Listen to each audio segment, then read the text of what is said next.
Hello Global Family, maraming pong salamat for tuning in sa aming YouTube channel. I believe na ang YouTube channel na ito ay nagsisilbing malaking pagpapala po sa inyong buhay as we continue to share the Word of God sa bawat isa sa atin. Right now, we are going to witness a message which I believe is going to transform your life. Naniniwala po kasi ako na ang salita ng Panginoon is not just informational but transformational. So fasten your seatbelt. Ihanda nyo na po ang inyong mga sarili. Kung kayo po ay may mga notebook, may mga ballpen dyan, i-ready nyo na rin po because I believe that this word is going to change your perspective and the way you see the Lord. So right now, we are going to watch this message and I hope that God is going to bless you. Are you ready to receive God's word today? And when I ask you at sinasabi ko sa inyong are you ready, it means that are you ready to participate? Are you ready to involve? Not are you ready to sleep? Are you ready to participate and involve? Are you ready to receive God's word today? Yeah. Amen. And I pray in Jesus' name that the word of God will create something in your heart today, and that our hearts will be a fertile soil para ang butong ipaplant ng Panginoon sa atin ngayon is something that you will receive and will change your life forever.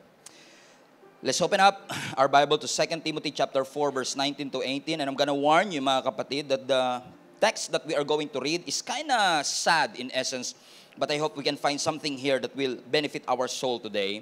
This is a letter from Apostle Paul. Isinulit niya po para sa kanyang mentor na si Timothy, ang bagong-bagong pastor ng Church of Ephesus. And this is quite interesting. And by the way, kung kayo po ay buntis, o kayo po ay mag-asawang nag-e-expect ng anak at wala pa po kayo naiisip na mga pangalan sa inyong magiging anak, tignan niyo po itong mga verse na ito, baka makahanap po kayo ng mga pangalan para sa inyong mga magiging anak, makatulong po sa inyo. And in case hindi po ninyo alam yung ibig ko sabihin, nagjo-joke po ako. Okay?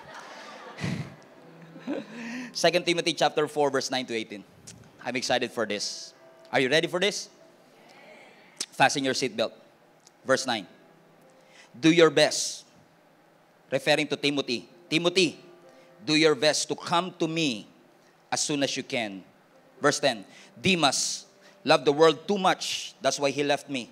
He went to Thessalonica. Crescens went to Galatia. And Titus went to Dalmatia. Luke is the only one still with me.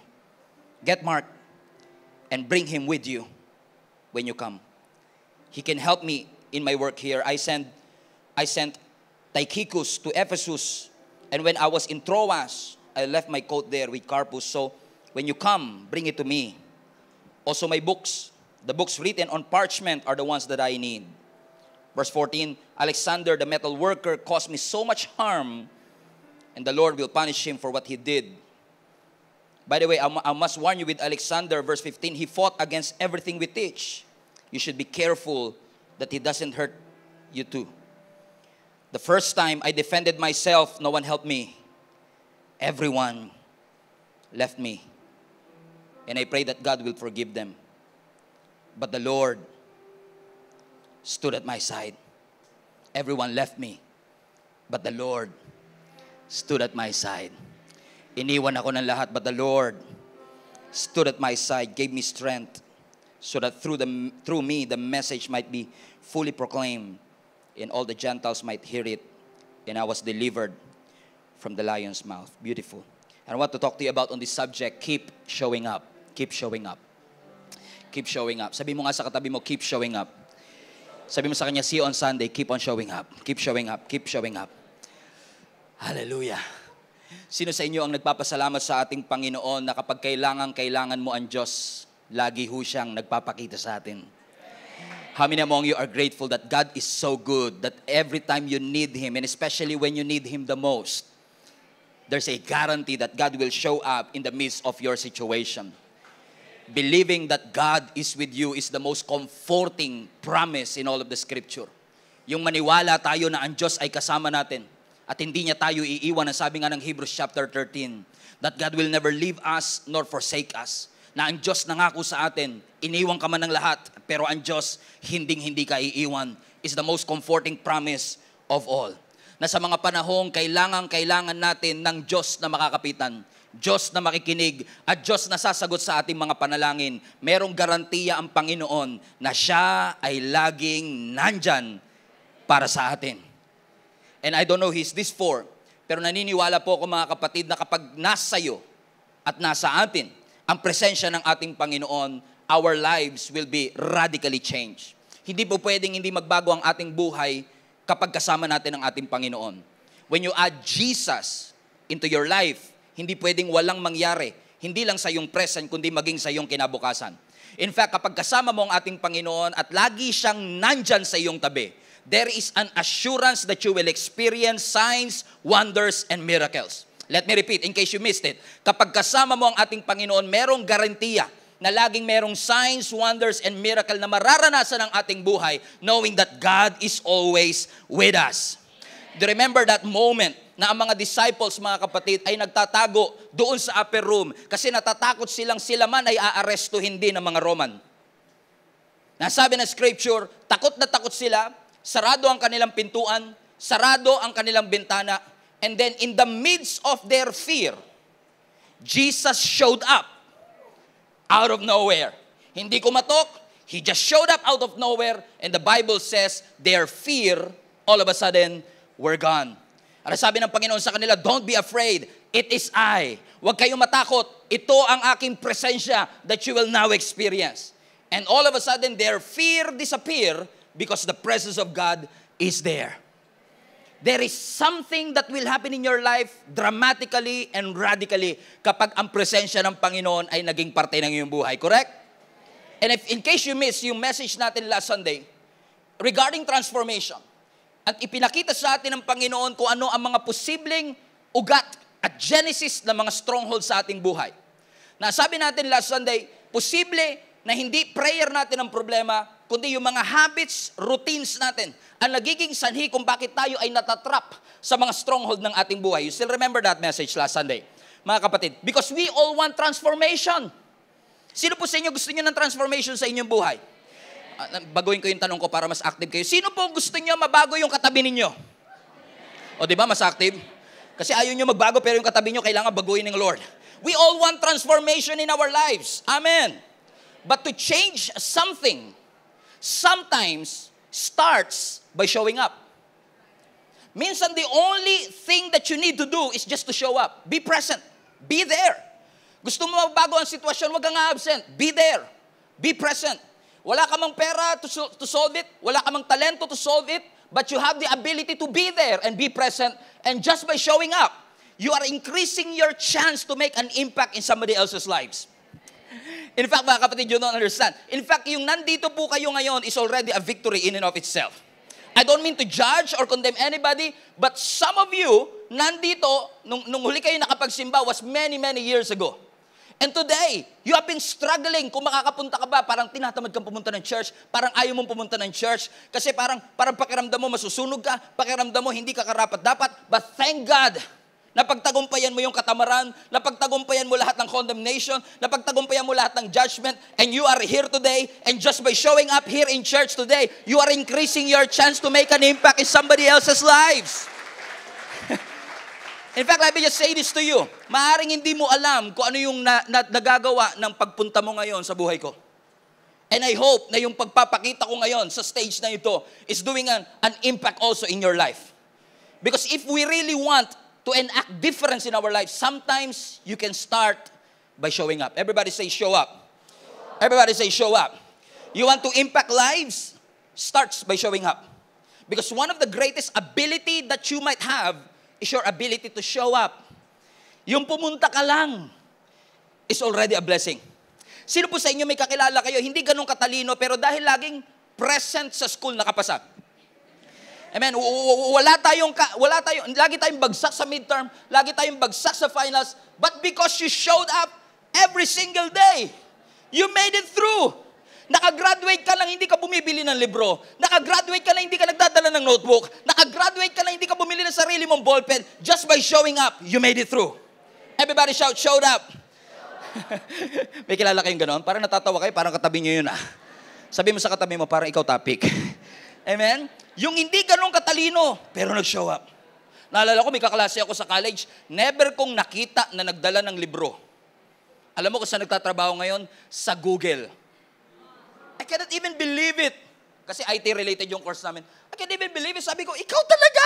Of all people, yung tingin kong walang ka-interest. Pero alam nyo, kahit wala siya laging dalang libro, lagi siyang pumapasok. At dahil lagi siyang pumapasok, I still remember one of my classmates in college also, taga Santa Rosa, Laguna, pumapasok siya sa Polytechnic University of the Philippines, sa school namin, every single Sunday, every single day, siya pa ang pinakamaaga lagi. May mga classmate ako, nagbo-boarding house lang sa PUP, doon lang sa Teresa. Mga taga-PUP lang yata makakaintindi nito, okay? Doon lang sa Teresa. And yet, nalilate pa sila. Pero siya, every single day na may pasok kami, she just showed up. And she graduated.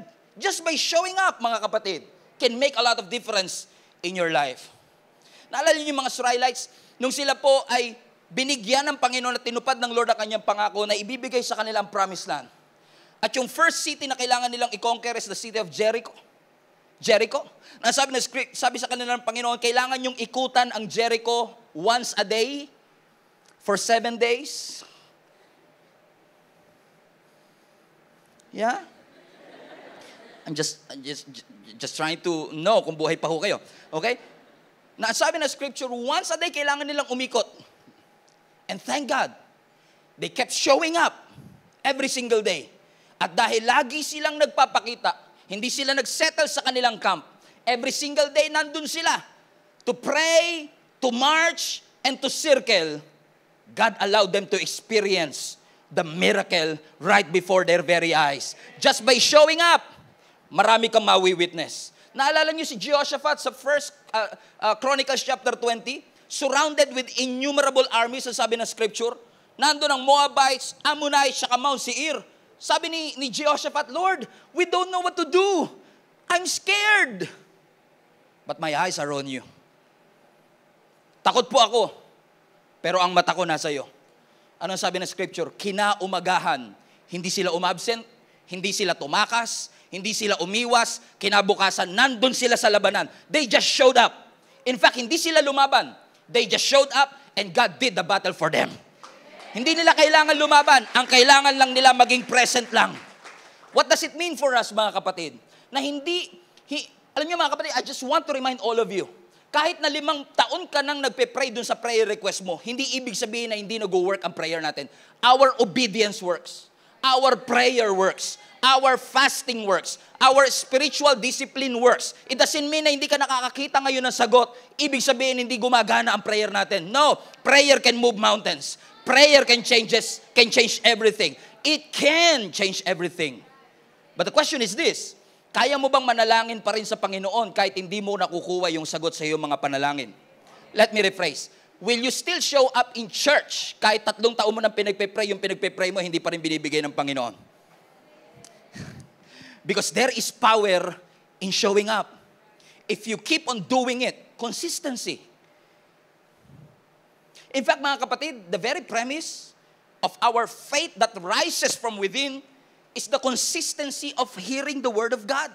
Ano sabi ng Scripture? Faith comes by hearing and hearing the Word of God. Everybody say hearing and hearing. Hindi sinabing marinig mo lang ng isang beses and your faith, amen? Faith comes. No, sabi ng Scripture, faith cometh. Gusto niyo ng King James translation? How great thou art? King James translation? Gusto niyo ng King James translation? Faith cometh by hearing and hearing by the Word of God. Ibig sabihin, if you keep on hearing the Word of God, that faith will rise up. Ang faith natin nabubuhay. Lumalabo, nagmamature kapag lagi tayo nakikinig ng Word of God. And you know what? I just want you to be reminded of this. You are and we are so grateful to be living in this generation. Ask me why. Alam ko maraming dysfunctional things na nangyayari sa generation natin, but we are still blessed to be part of this generation. Ask me why. You know why? Because nung unang panahon, pagkatapos mag-preach ng Word of God, you don't have the ability to listen to it again. But right now, after this message today, on Wednesday, you'll be able to hear it again kahit nasa kotse ka, habang nagluluto ka at naglalaba ka. Mag-subscribe ka lang sa YouTube channel natin, GSMNB.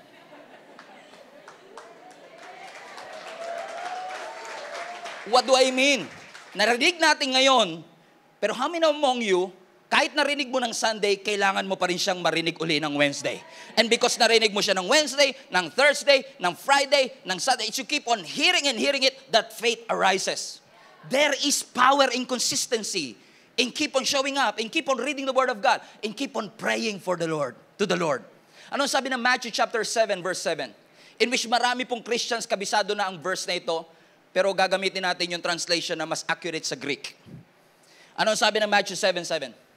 Ask and keep on asking, and it will be given to you.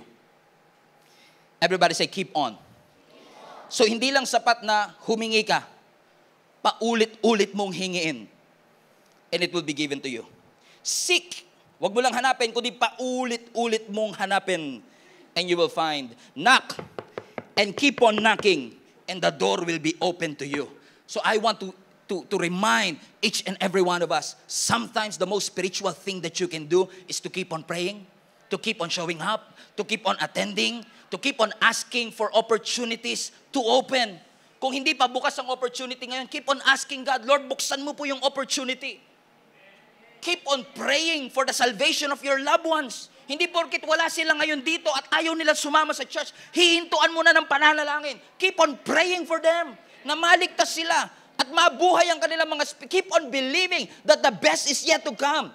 Keep on expecting that the freedom from that addiction will come to pass. Keep on expecting. Keep on believing. Keep on reminding yourself that God will never leave you. God will never forsake you, especially when you feel alone, especially when you feel discouraged, especially when you feel betrayed.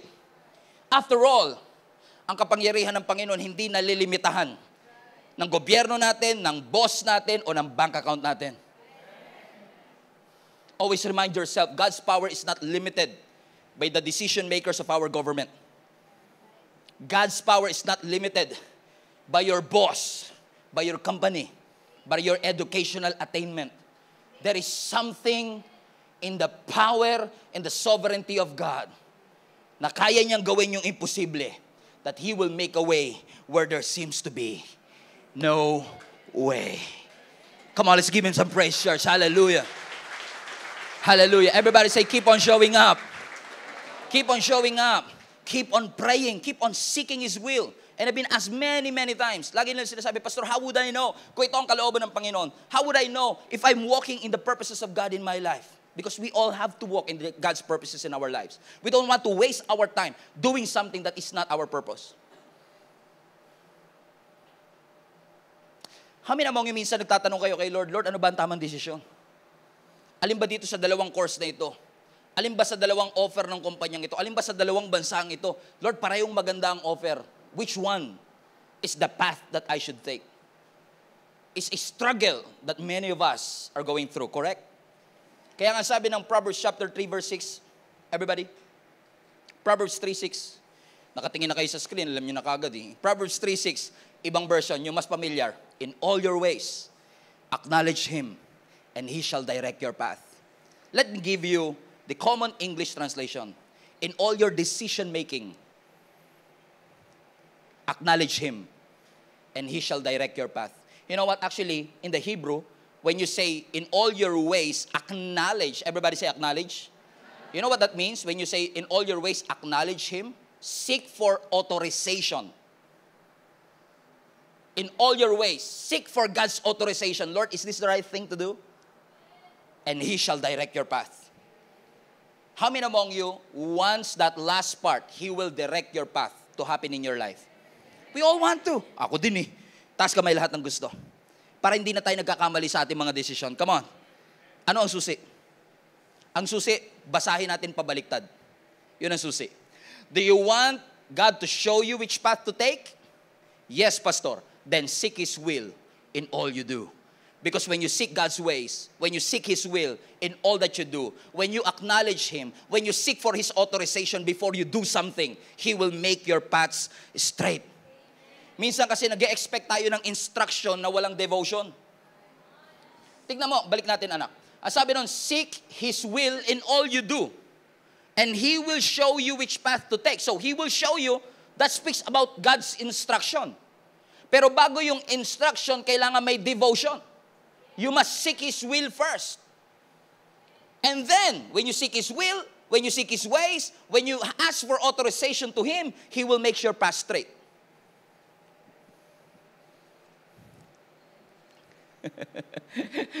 Napansin ko kasi mga kapatid na marami ho sa atin, madalas natatempt din tayo rito. Sino sa inyo may mga ambition kayo? Gusto niyo mabago ang takbo ng inyong buhay? Okay, let me just be practical to you. Gusto niyo umahon kayo sa hirap? Gusto natin magkaroon ng changes, ng improvement ang ating buhay, correct? Amen? Kaya nga tayo nananalangin sa Panginoon na Lord, naniniwala ako ito'y kalooban mo at naniniwala kong ito'y mangyayari sa aking buhay. So show me which path to take. But you know what? I just want to remind each and every one of us that God did not call us to be ambitious. He called us to be purposeful. Hindi masamang mag-ambisyon. Hindi masamang magkaroon ng goal.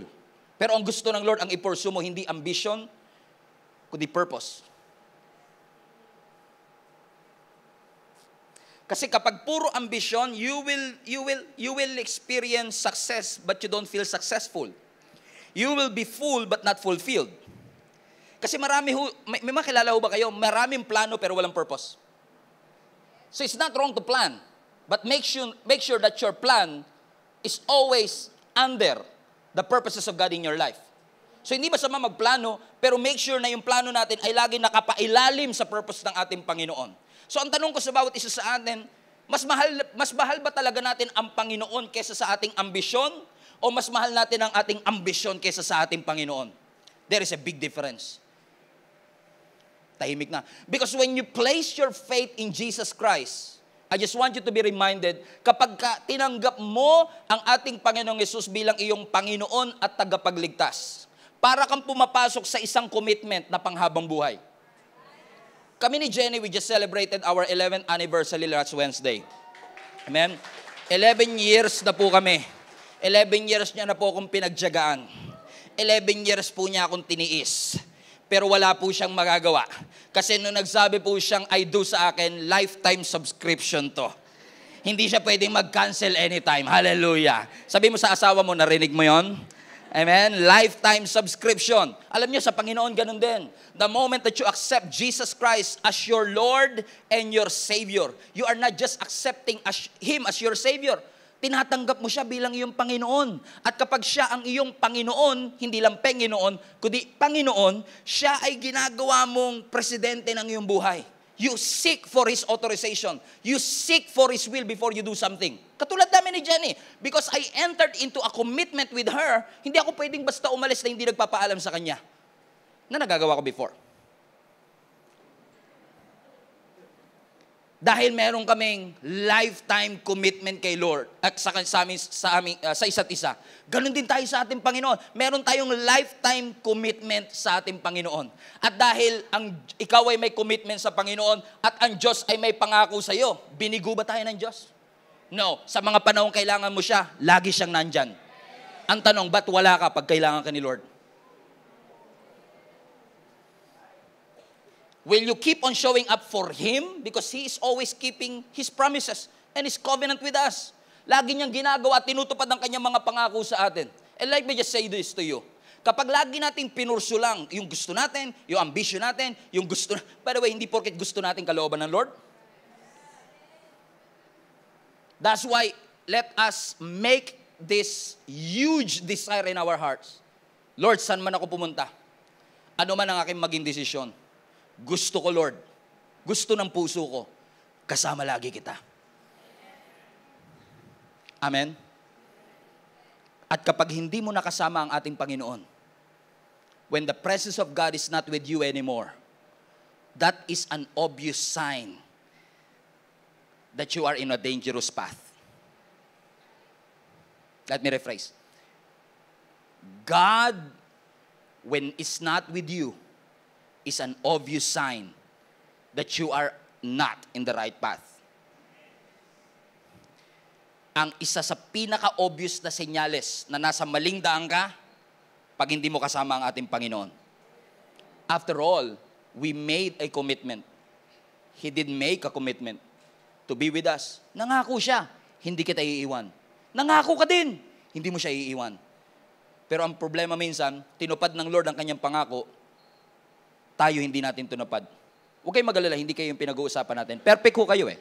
Hindi kayo nagkakamali. Hindi kayo nangiiwan kay Lord. Lagi kayong nandyan lagi. Yung pagising nyo pa lang sa umaga, wala mo ng cellphone yan, prayer muna. Okay ito eh. Mga taga-Gia Kamanaba, ganito yan eh. Pagising pa lang, Lord, thank you. Quiet time muna. Quiet time. 4 hours. Bago breakfast, prayer muna. Ganun yan. Wala mo, hindi. Yung iba kasi picture muna bago prayer. Pero tayo hindi, prayer muna. Ganun tayo katindi. I mean, hindi kayo yung pinag-uusapan natin. Taga-ibang church to. Masarap kasi pag-usapan yung hindi natin kasama ngayon eh. Amen. We have this commitment to the Lord. We have this subscription sa ating Panginoon. Naalala ko 3 weeks ago, nung galing kami ng Canada for almost 2 months, ano? And usually nakasanayan namin ni Jenny, pag pumunta kami ng ibang bansa, bumibili talaga ako ng SIM card lagi. Nagpa-purchase ako ng SIM card para kahit saan akong nandun, may data kami. Kasi nowadays, kahit wala kang pantawag at pantext, basta may internet ka, you're okay. May navigation ka, may calls ka, and ayaw kong nawawala si Jenny sa paningin ko. So pag nawawala siya, nat-chat ko ka siya kagad. Ganun kasi kami ka-intimate sa sarili namin. So bumibili kami, and nung nando kami sa Canada, pagdating pa lang namin sa airport ng Vancouver, kumuha kagad kami ng SIM card.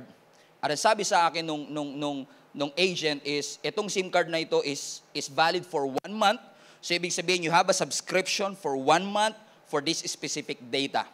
Since we are staying for almost 2 months, ang sabi ko sa kanya, sige, we'll see first kung okay siya, and then after a month, magre-renew ako ng subscription. So to cut the long story short, after 1 month, hindi ko nagustuhan yung service kasi may mga ibang parts ng Canada na wala akong signal. So I tried to cut off, hindi ko na ginamit yung SIM card, and I use this new technology they called electronic SIM card. I don't know if you heard this. Pero wala kang physical SIM card, but you have this electronic SIM card. So, wala yung kinalaman sa story ko, pero you get the point. So, kinancel ko yung subscription ko, ginamit namin yung electronic SIM card, nakauwi kami ng Pilipinas. And just this week, nung binabasa ni Jenny yung aming bank statement, sabi niya, bakit may nabawas ditong 5,000 pesos galing sa Lucky Mobile SIM card? This was almost 3 months after that. Ano sabi niya? 5,000 Lucky. Ano to? Nagulat ka agad ako kasi familiar sa akin yung Lucky na yan eh. Malas yan eh. Lucky Mobile SIM card. Sabi ko, yan yung SIM card na ginamit natin nung unang buwan natin sa Canada. Ang tagal na natin siyang hindi ginagamit. Pero sabi niya, nabawasan yung ATM natin ng almost 5,000 pesos. Sabi ko, naka-unsubscribe na tayo dyan. It turns out, nabawasan yung laman ng ATM namin dun sa services na hindi naman namin nagamit. Dahil meron na akong ibang subscription sa iba, ipinagkatiwala ko na yung ibang services na kailangan ko sa ibang SIM card, nakalimutan ko na nakasubscribe pa pala kami doon. And because I forgot that I still subscribe to that, ginamit ko siya for a while, pero dahil meron pala siyang tinatawag na automatic renewal, hindi nakalimutan ko mag-unsubscribe. So kinuwanan pa rin niya yung bangko namin ng 5,000 kahit hindi ko na siya ginagamit. Ang tanong ko lang sa inyo, nakasubscribe pa rin ho ba kayo sa mga bagay na wala nang pakinabang sa inyo?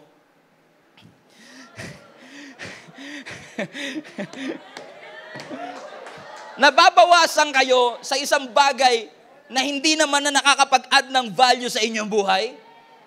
Sobrang frustrated ko, hindi dahil sa 5,000. Alam mo kung bakit ako frustrated? Kasi chinarge kami sa something na hindi ko naman ginamit. Chinarge kami dun sa services na hindi naman nakatulong sa akin. Na hindi ko na malaya, nakasubscribe pa rin pala ako dun sa bagay na hindi na nagbe-benefit sa buhay ko. Nakasubscribe pa rin pala ako dun sa nakaraan na wala naman na palang naiaambag sa akin sa kasalukuyan. So ang tanong ko sa inyo, nakasubscribe ka pa rin ba sa something that is not nourishing your soul anymore? Padaliin natin. Sino po sa inyo nakasubscribe sa Netflix pero hindi naman nanonood ng Netflix? My challenge to you today is let us re-evaluate all our subscription. If truth be told, hindi lang kayo nakasubscribe sa Netflix. Sa Amazon, nakasubscribe kayo. Sa HBO, nakasubscribe kayo. Sa Disney, nakasubscribe kayo na hindi nyo naman pinapanood. Binabawasan yung ATM ninyo ng bagay na hindi naman kayo nakikinabang. Ang nakakalungkot dito mga kapatid, we're supposed to be subscribed kay Lord. Nakalimutan na natin yung subscription natin sa Kanya kasi nag-subscribe na tayo sa fear, nag-subscribe na tayo sa negative emotion, nag-subscribe na tayo sa anxiety. Kaya every time fear comes, nakafocus ka sa fear, ang sabi ng Lord, nakalimutan mo, meron kang subscription, lifetime subscription sa akin. Are you subscribed? Some of us are still subscribed to fear, pero naka-unsubscribe tayo sa faith. You must cancel that subscription because seasons expire. Wala akong kamalay-malay. 3 months later, nandito na ako sa Pilipinas. 2 buwan ko na siyang hindi ginagamit. And yet, it is drawing something from me. Nakakalungkot man isipin mga kapatid that many of us are discouraged, frustrated, challenged, disappointed, betrayed, or even rejected. Meron pang slandered because of those subscription sa mga feelings that doesn't add value to us anymore. Listen to me. All of us will go through pain. All of us will go through betrayal. All of us will go through difficult moments of our lives. Hindi naman ipinangako po ng Panginoon yung absence ng problem. Ang pinangako ng Panginoon yung presence niya sa gitna ng ating pagsubok. Ang ipinangako ng Panginoon yung presence niya doon sa boat. Yung presence niya doon sa fire. Yung presence niya doon sa water. So even when life is tough, even when life is difficult, will you still show up?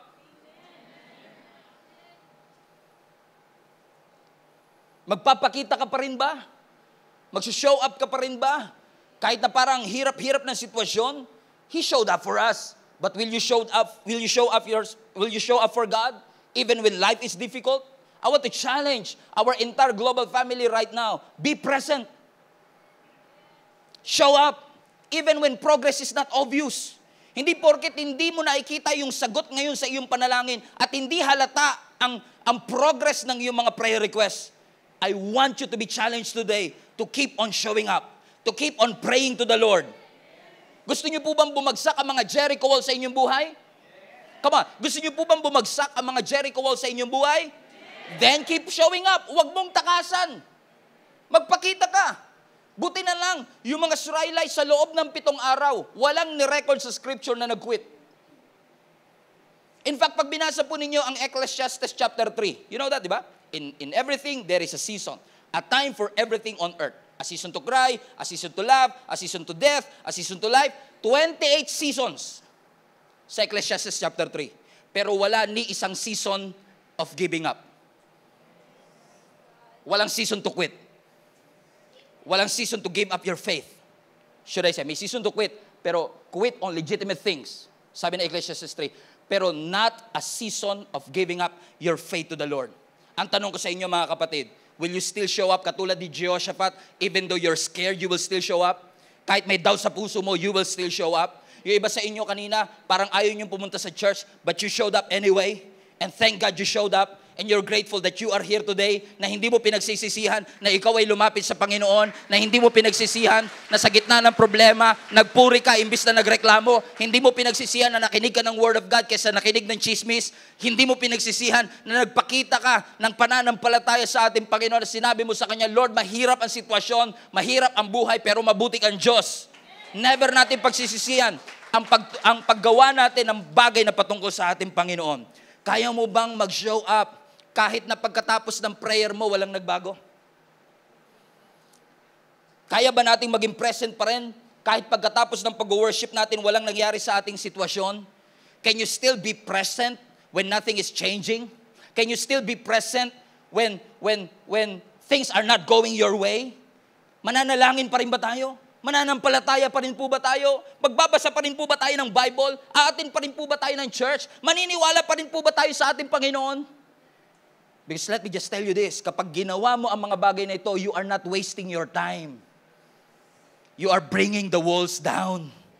When you keep on doing what you ought to do, you're not wasting your time. You are bringing the walls down. You may not see the evidence yet, but you are investing something for you to see the breakthrough that God has for you. Whew, hallelujah. Palapakan natin ating Panginoon. And actually, this is exactly the reason why Apostle Paul wrote to Timothy. Huwag kayong mag-alala, hindi yun lahat intro. Ngayon pa lang siya text, pastor. Kinabahan ako, intro pa lang lahat yan. No, hindi naman. Medyo malapit na tayo sa katapusan, okay? Don't be scared. Amen? Parang hindi nyo kasi ako pinapansin, but I will keep on talking. Okay? Ang nasabi ng scripture, sa 2 Timothy chapter 4, verse 9 to 18, actually, hindi na natin binasa yung verses mula 1. Kung babasahin nyo yung buong 2 Timothy 4, you'll be inspired, you'll be encouraged. But we don't have time for that. So, nagsimula na akong basahin natin yung verse 9 hanggang 18. Pero, pag binasa mo at least from verse 6, 2 Timothy chapter 4, verse 6, which is one of the most familiar passages in all of the scripture, ang sabi nga po ng 2 Timothy chapter 4, verse 6, one of the most familiar passages in all of the scripture, ang sabi nga po ng 2 Timothy chapter 4, verse 6, nakalimutan na. Ang sabi nga po doon, I have fought the good fight. I have finished the race. And I have kept the faith. Alam nyo, nung sinusulat ni Apostle Paul yung text natin sa 2 Timothy chapter 4, listen to me, he is about to die. Malapit na po siyang mamatay. Nasa hangganan na po siya ng kanyang buhay. At sinabi niya sa verse 6, I have fought the good fight. By the way, let me just tell you this. Hindi sasabihin ni Apostle Paul, I have fought the good fight, kundi siya lumaban. Alam mo, ang pagiging Kristiyano, hindi lang paupo-upo, pa-cute-cute tayo, anak ako ni Lord.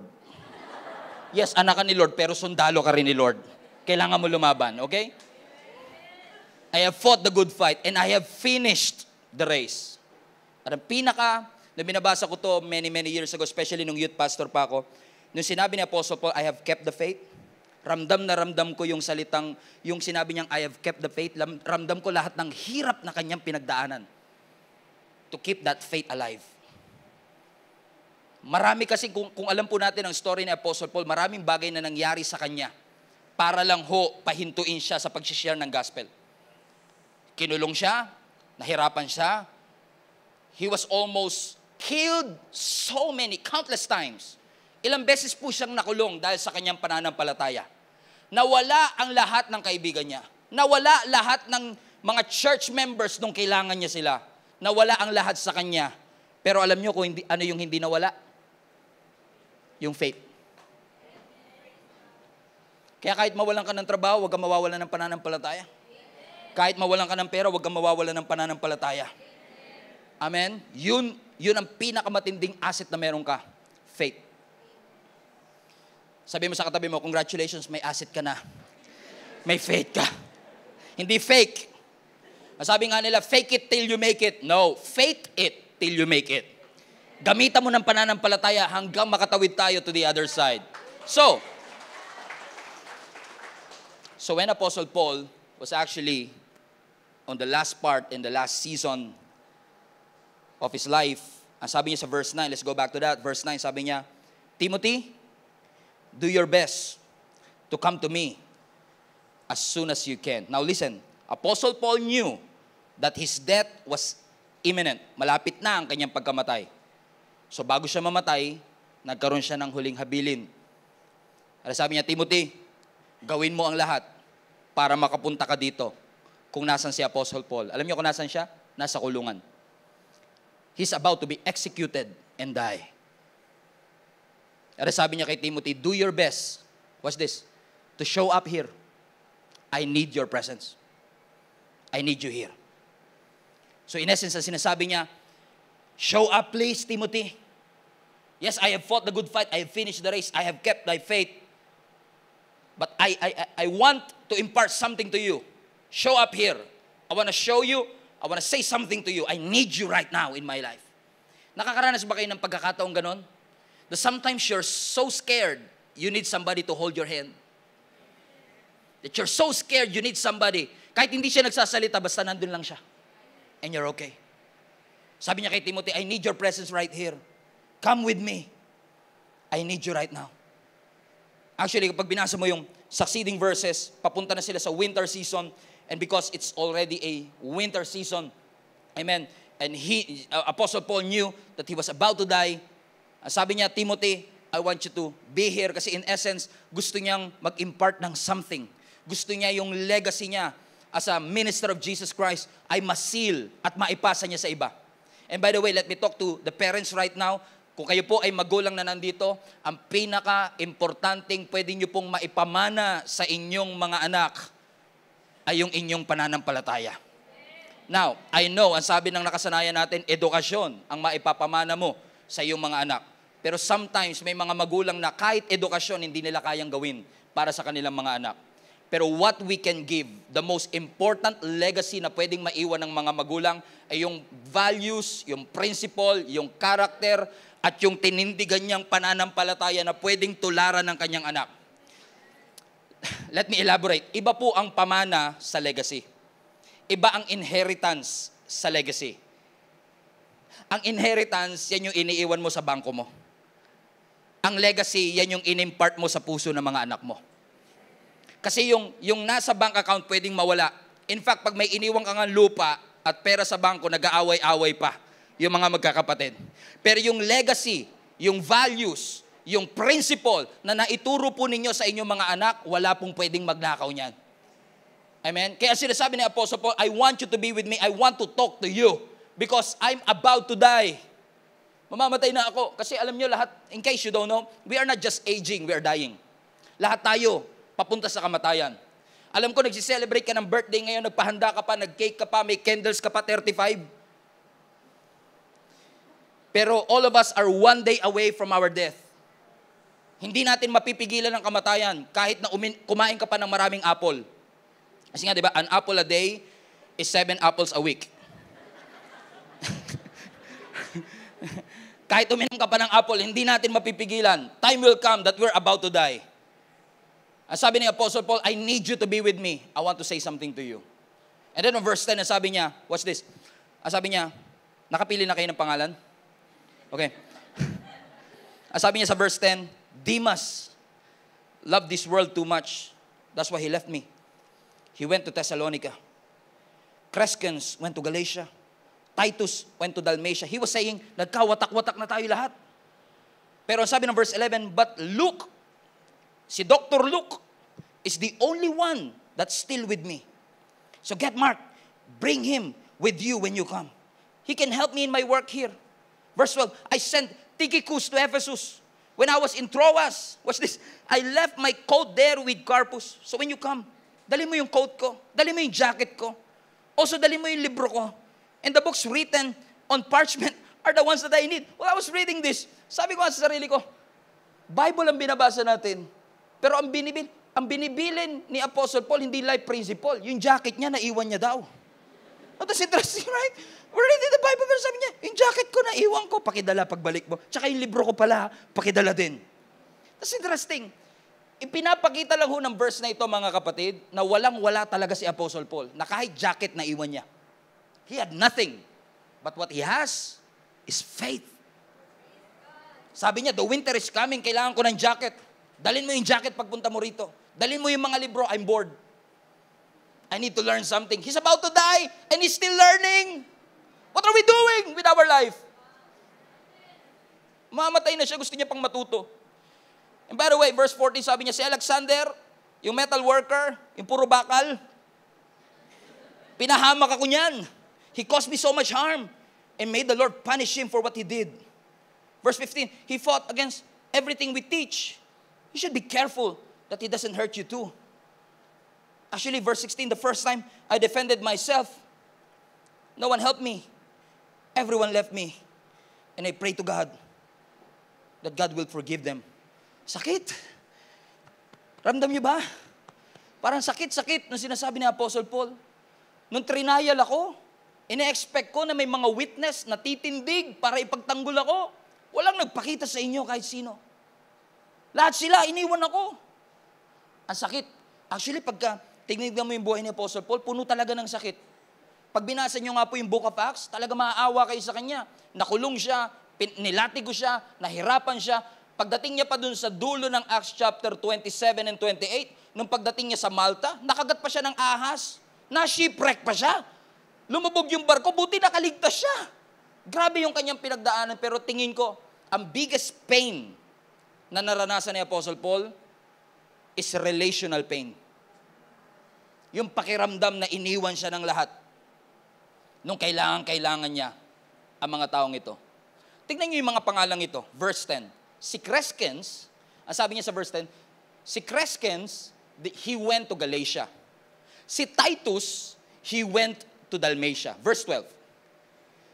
Si Tychicus, I sent to Ephesus. So kung titignan niyo yung tatlong ito, everybody say Crescens, Titus, Crescens, Titus, Tychicus. Ang gaganda mga pangalan nito. Gusto niyo ba ilagay ito sa birth certificate? Certificate. Okay. Si Crescens, si Titus, tignan niyo to. Si Crescens pumunta sa ganito. Si Titus pumunta sa ganito. Si Tychicus, tignan niyo, I sent Tychicus to Ephesus. So, iniwan siya ni Tychicus, hindi dahil gusto ni Tychicus na umalis. Pinadalas niya si Tychicus. Ibig sabihin yung tatlong ito, si Crescens, si Titus, si Tychicus, umalis sila for a legitimate reason para sa misyon. At dahil kahit na gusto ni Apostle Paul na makasama sila, mas mahalaga ang misyon kesa sa emosyon. So sabi niya, go ahead and expand God's kingdom. So kung may mga umaalis sa buhay mo for legitimate reason, huwag mong pigilan. In fact, give your blessing to them. When people wants to leave this church and they want to pursue God's purposes in their lives, I always give my blessing. Hindi ko sila hinahadlangan. If that is exactly what God wants you to do, go ahead, I will give your blessing. Because legitimate reason yan. Pero may mga umaalis sa buhay natin na illegitimate ang reason. For example, si Demas. Verse 10. Ang sabi ng scripture, verse 10, si Demas, he loved the world too much, that's why he left me. So sabi ng scripture, si Demas, mas mahal niya yung mundo kesa sa misyon. Kaya umalis siya. May mga tao kasi mga kapatid that will leave you for legitimate reason. Pero katulad ni Demas, umalis siya dahil mas mahalaga sa kanya yung mundo kesa sa kanyang pagtawag. Mas mahalaga ang mundo kesa sa misyon na pinapagawa ng ating Panginoon. Sa verse 14 si Alexander, yung mambabakal, yung metal worker, it caused so much harm on our lives. Mag-ingat ka sa kanya. Umalis din yan for all the illegitimate reason. What is this text saying to us? Makinig kayo mga kapatid. Ang tinuturo ng Lord sa atin, hindi porket naglilingkod ka ngayon passionately, ay maglilingkod ka pa rin passionately hanggang dulo. There is no guarantee. Kahit gaano ka committed, kahit gaano tayo ka-passionate, that we will keep on doing this until the end. Pero ang sabi ng scripture sa Matthew 24, sa gitna ng lahat ng mga pagdadaanan natin mga Kristiyano, ang magtatapat hanggang wakas, siya ang maliligtas. Alam nyo, every single Sunday before kayo pumasok dito sa church na ito, meron kami tinatawag na volunteers huddle. And every single service and every single Sunday, I allowed them to be reminded.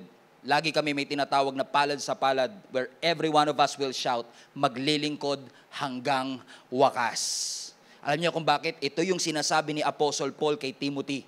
Ang sinasabi ni Apostle Paul kay Timothy, you will go through pain. May mga taong iiwan ka, pero maglingkod ka at mag-focus ka hanggang sa dulo. Huwag kang bibitaw. Keep on showing up.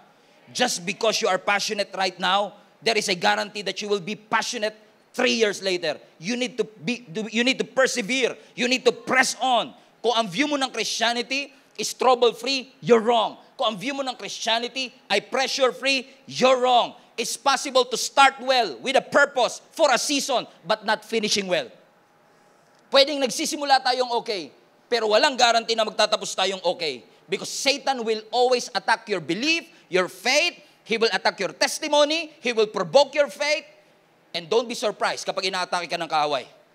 Because 1 minute you're doing good, and another minute, he will catch you by surprise. He will put some pressures on your life. Hindi mo mapipigilan ng pressure, pero you don't have to be crushed by it. Pigain ka man, huwag ka magpapadurog. Bumagsak ka man, huwag ka magpapawasak. Ang sabi rin po mismo ng same Apostle Paul sa 2 Corinthians chapter 4 verse 8, we are experiencing trouble. Everybody say trouble. Hallelujah. Fasten your seatbelt. We are experiencing trouble on every side, but we are not crushed.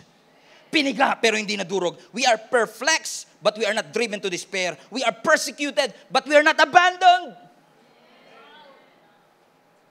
Hindi tayo iniwan ng Panginoon. We are knocked down but we are not destroyed. Look at this. Si Apostle Paul na articulate, intelligent, eloquent, respected for his intellectual depth and capacity.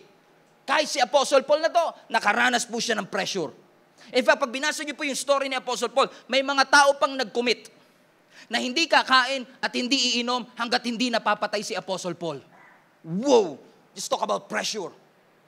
This is not a pressure na pinapressure ako sa deadline ng boss ko. No, this is a life and death situation. And I'm in no way discrediting all the things that the pressures that we are going through. But the point that I'm trying to make, mga kapatid, kung ide-devote mo ang sarili mo sa ating Panginoon, mag-expect ka ng resistance and pressure. People will start to attack you. People will malign you. People will hate you. And haters gonna hate anyway. But there is a special favor sa mga anak ng Diyos. And I pray, in Jesus' name, na katulad ni Apostle Paul, masabi rin natin yung kanyang sinabi. We're experiencing trouble and pressure on every side. We are pressed, but we are not crushed. We are persecuted, but we're not abandoned. We're knocked down, but we're not destroyed. Hindi kasi natin may iwasan yung feeling of pressure, challenge, or difficulty. Almost every Sunday, binabanggit ko yung statement na yan. Hindi tayo exempted sa mga pressure. Gusto niyo mag-grow? You need to go through the pressure. Gusto niyo mag-flourish? Gusto niyo maging diamond? Ang diamond dumadaan sa matinding pressure. Even Jesus on the night in which He was betrayed, He sweat like blood because of the extreme pressure. Mental pressure that He went through. But sometimes pressures are necessary in order for you to bloom and mature. Minsan bago mag-grow, may ipoprune, may tatanggalin. Pagkatapos ng tanggal, bunga. Pagkatapos ng pressure, ng crushing, may anointing. Sometimes, you have to be pressed to produce something out of you. To produce wisdom on you. Huwag kang masyadong maging destination-minded na nakalimutan mo ang mga tinuturo ng Panginoon sa iyo along the way sa mga pressure na yung pinagdadaanan. In fact, mga kapatid, let me just say this to you. Kung walang pressure, tulad nitong piano na ito, ang ganda ng piano na ito, mga kapatid, mahal nga ito eh. Kaya nga, ilang buwan ko rin pinagdesisyonan kung bibilin ba natin ito eh. Ang ganda ng piano na ito, pero kahit gaano kaganda itong piano na to, kahit gaano ka expensive yung piano na to, hindi tututunog kapag walang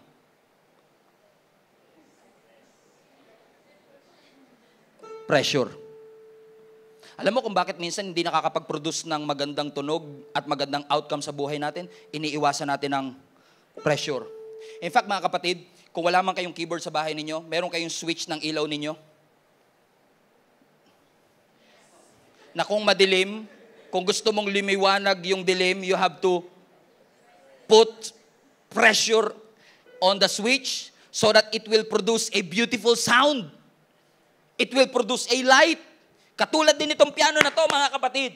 If you want to produce a beautiful melody and music, you have to apply some. Come on, you have to apply some. So if you want to produce a melody, you have to add some.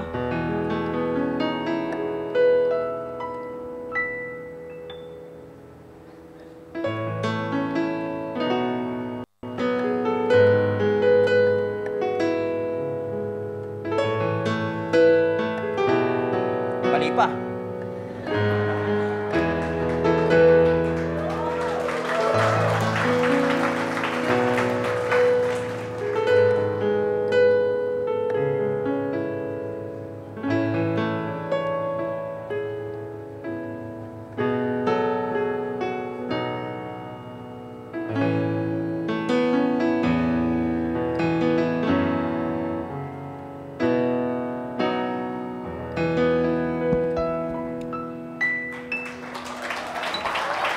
Everybody shout, pressure! Sabi mo sa katabi mo, huwag mong iwasan ang pressure. Itulak mo nga yung katabi mo, put some pressure, sabi mo sa kanya, you need this. Kailangan mo minsan ng tulak. Kailangan mo minsan ng kalabit. You will add some pressures in your life. And now, before I close this, I want to ask you these questions. What would you do if Satan and the devil will put pressure on your life? At kapag naghahanap ka ng shoulder to lean on, hands that you can hold on to, there's nobody. Sabi ni Apostle Paul, nung nandun ako sa trial, sa harap ng mga tinawag niyang lion's mouth, nobody showed up. Everyone left me. Though, see, look, nagstayed. But everyone left me. This is a great reminder for each and every one of us. People will abandon you. In fact, may mga tao sa buhay mo na ibubuhos mo yung iyong buhay and they will still break your heart. The people that you least expect, the people that you think that you can count on, they will abandon you and leave you. You always showed up for them, but they will not show up for you. Sabi niya, Apostle Paul, nobody stood by me. Nobody was there to show sympathy. Siguro, dahil inassume ng lahat na guilty si Apostle Paul, to associate with him is quite dangerous. Pero sabi niya, Timothy, come, be with me. I want to say something to you. And by the way, sabi niya, bring Mark. Everybody say Mark. Kilala niyo si Mark? Yung Matthew, Mark? Tahimik lang yan. Okay si Mark. You know Mark? Actually, when you read that phrase, bring Mark with you, is useful to the ministry. Without context, lalagpasan mo lang yung part na yun. Pero actually, when you read the study, when you study the whole life of Apostle Paul, si Mark kasama si Barnabas, they actually had a sharp argument with Apostle Paul early in the ministry. Nagkatampuhan yan sila. Si Mark, si Barnabas at si Apostle Paul, nung nagsisimula pa lang sila sa ministry, and in fact, si Mark ang naging dahilan kung bakit nag-split si Paul and Barnabas na dati laging magkasama. Pero nung nandun na sila sa dulo ng kanilang buhay, ang sabi niya, si Mark, dalin mo siya. He is useful to the ministry. Now that touched my heart. Nabagbag yung puso ko. Kasi sabi ko nga, people come and go. May mga taong aalis, may mga taong nananatili, may mga taong nandyan for a reason, for a season, and for a lifetime. Si Apostle Paul nasaktan din sa ginawa ni Mark sa kanya. Pero dahil mas loyal si Apostle Paul sa kanyang calling kaysa sa kanyang hurt, hindi niya hinayaan na i-cloud ng kanyang hurt yung mission na pinapagawa ng Panginoon sa kanya. Kaya sinet aside niya yung hurt, and I believe, nakahanap ng forgiveness sa puso ni Apostle Paul. Kaya sinabi niya, I know, in essence, meron kaming naging samaan ng loob, meron kaming naging history, pero mas matimbang sa akin ang mission kesa sa aking feeling. So bring him. Kinancel ako ng mga tao, pero hindi ko ika-cancel yung mga taong nag-cancel sa akin. Ang ika-cancel ko yung sakit na aking nararamdaman, yung takot na aking nararamdaman, yung negative thoughts na aking nararamdaman. Kahit na masakit sa akin na iniwan ako, kahit masakit sa akin na parang inabandon ako. Sabi ng verse 16, everyone left me. Nobody stood by me. But verse 17, but the Lord stood at my side. He gave me strength so that through me, through the hurts that I felt, through the experience that I have experienced, the message will be fully proclaimed and all the Gentiles, you are the Gentiles, we are the Gentiles, may hear it. Buti na lang, hindi nagpipigil si Apostle Paul kasi malaki ang chance ang hindi nakaabot sa atin ng gospel kung nagpatalo siya sa kanyang hurt, kung nagpatalo siya dun sa mga taong umabando na sa kanya. So I want to encourage each and every one of you, be present, show up, even when things are difficult, even when life is tough. Show up, We need persistent, resilient, tenacious believers right now in our generation. Na hindi nagpapatinag porket hindi sinagot ang kanilang panalangin. Na hindi sila give up dahil ang kanilang likod at sila ay nahihirapan. They will never give up. We need tenacious, audacious, persistent, resilient Christians in our generation that will keep on showing up kahit mahirap, kahit nakakahiya. After all, masakit ang ginawa nila sa akin, pero hindi ako nandito para sa kanila. Nandito ako para dun sa calling na meron ng Panginoon sa akin. I have every right to quit right now, but it doesn't mean quitting is right. We have every excuse to quit right now, but it doesn't mean that quitting is right. Nobody stood by me, but the Lord. Let's put that verse again. But the Lord. Tignan nyo yung 3 bagay na ginawa ng Lord kay Apostle Paul. Can you see it? 3 bagay na ginawa ng Lord kay Apostle Paul. Can you see it? I see it. But the Lord, number 1, stood at my side. Number 2, the Lord gave me strength. Number 3, the Lord delivered me from the lion's den. That's what God can do in your life. Hindi sila titindig para sa iyo, hindi sila magpapalakas para sa iyo, hindi ka nila mare-rescue sa iyong sitwasyon, but God is able to do immeasurably above and beyond what you could think or imagine. If you will keep on showing up, God will show up in the midst of those feelings that you wanted to quit. God will always show up in the midst of your situation, in the midst of your frustration, in the midst of your disappointment. And let me just tell you this, God will never leave you. God will never forsake you. People will abandon you, but God will never, ever, ever leave you. In fact, let me just say this to you. Iniwan mo si Lord, pero hindi ka niya iniwan. Kinalimutan mo ang Panginoon, pero hindi ka niya kinalimutan. And I want you to be reminded of His faithfulness in your life. That when life is tough, He never leave you. Hindi niya pinabayaan ang pamilya mo, hindi niya pinabayaan ang sarili mo. Pinabayaan mo nga sarili mo, nawalan ka ng plano, nawalan ka ng vision para sa sarili mo, pero ang Diyos, never siyang nakalimot sa iyo. He's always there. And sometimes you feel lonely. Where are my friends? And God is saying, I'm here with you. I'm standing by your side. And there is an assurance, I will never leave you. I will never forsake you. God, we thank you for this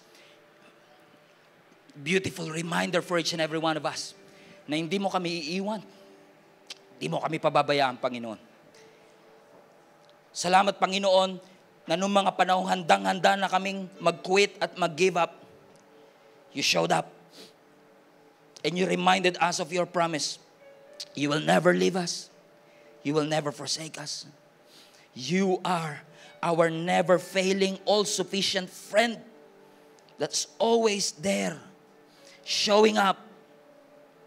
You showed up when we were hopeless. You showed up when we were at our lowest. You showed up when we were at our darkest. And I want to thank you, God, for reminding the entire global family today na hindi mo kami iiwan at hindi mo kami pababayaan. Lord, sa mga kapatid ko po na nakakaramdam ng feeling of abandonment, pakiramdam na sila ay na-betray, pakiramdam na sila, Panginoon, ay frustrated or disappointed. Lord, I pray that you will show yourself to them right now. Yakapin niyo po sila, Panginoon. Yakapin niyo po kami, Panginoon. At ipaalala niyo pong muli sa amin that you are always, always with us. Thank you, Jesus, for all the things that you have done. Marami pong salamat sa pangalan ni Jesus. Amen. Palapakan natin, Panginoon.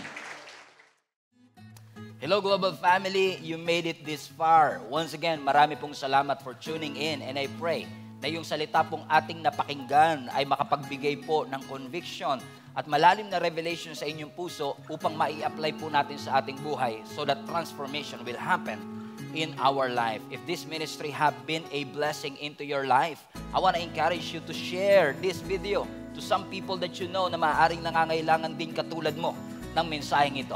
In fact, I want to take it a little bit further, mga kapatid, and invite you to partner with us. If this video, if this ministry have been a blessing to you, I know in the future, it will be a blessing to somebody else as well. That's why if you want to partner with us financially, para maipagpatuloy po natin ang ginagawa ng Panginoon through Gia Kamanava, inihikayat ko po kayo to partner with us.